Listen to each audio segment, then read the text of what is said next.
Welcome back everyone to the third episode of Cyber GI Journey. This episode we are going to talk about the cybersecurity domains and the certification you can take. On textbook, cybersecurity is separated by 8 different domains. And this episode will explore the first one, security and risk management. But wait, don't tune me out. I promise it is not going to be boring. It's not a lecture. I'm going to make it fun. At least I try. So let's get started. A friend of mine recently gave up her career to join a startup company in specializing remote monitoring and management platform to serve their client in a secure manner. And you would think a company specializing in platform like this would have a good security posture, right? As my friend started the development and trying to help this company move forward, she realized security was never part of the development. And there was no plan for this platform to ever meet security compliance. Along with her coworkers, they voiced their concern, provided solutions, and recommended funding allocation to cybersecurity. They were being undermined and ignored by the CEO. On top of that very CEO would constantly brag about the platform the team built by sharing the intellectual property to his friends, the vendors, the clients, or anybody who would ever pay him attention. A major worldwide tech company, got a hold of this intellectual properties and decided to develop this platform as their own. Well, investors were angry and they decided to pull funding. On the verge of this company facing shutdown, one of the investors decided to give this company a second chance under the condition that the CEO had to give up the total control of his own company. My friend no longer worked there. She received a way better offer from a corporation that valued her skills and advice. Aside from my friend's unfortunate event and the opportunity came after, a bad or non-existing cybersecurity will break a company. But good news is, for those of you who want to tap into the cybersecurity profession, you have plenty to choose from. So let's dive into it, shall we? No company is ever excited about implementing cybersecurity, not even the company specializing in cybersecurity. All they ever wanted is to make money out of the products and the services they provide. However, bad actors, criminals trying to steal from companies and their customers, bad companies trying to steal from their investor and so on, laws and regulations are formed to protect citizens like us. So in this domain, at a high level, security and risk management is broken down into 4 different parts. Number 1, the different security principles and the protection types you're going to learn. Number 2, compliances with laws and regulations such as PCI DSS is to regulate credit card and debit card industry. Don't you feel protected?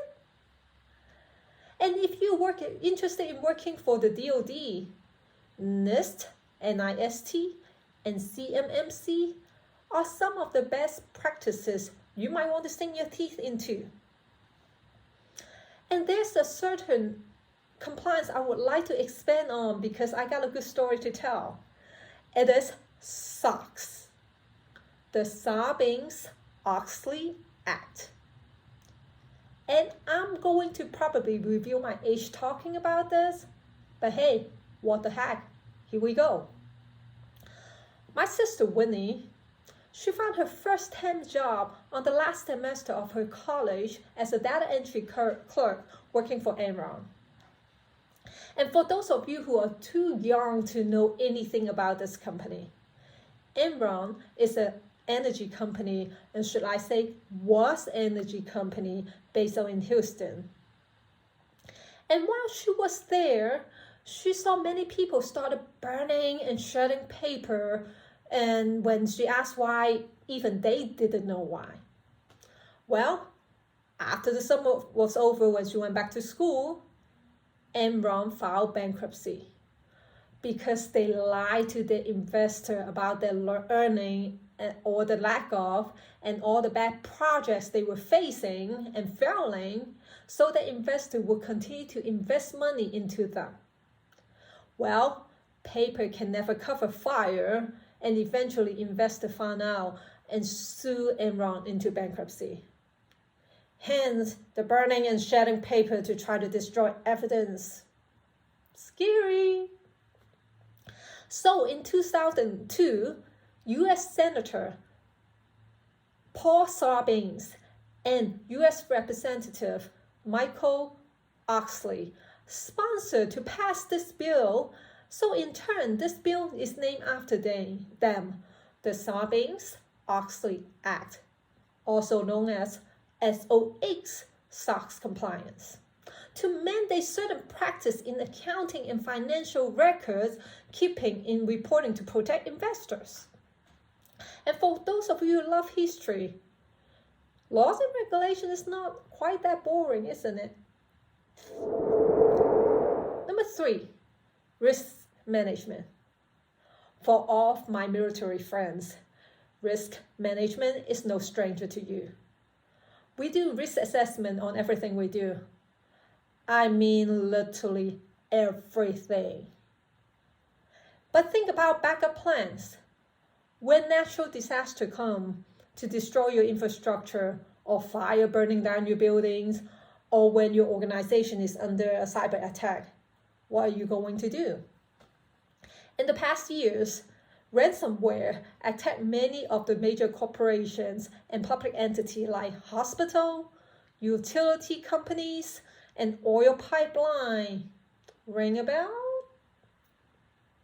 So what is your backup plan?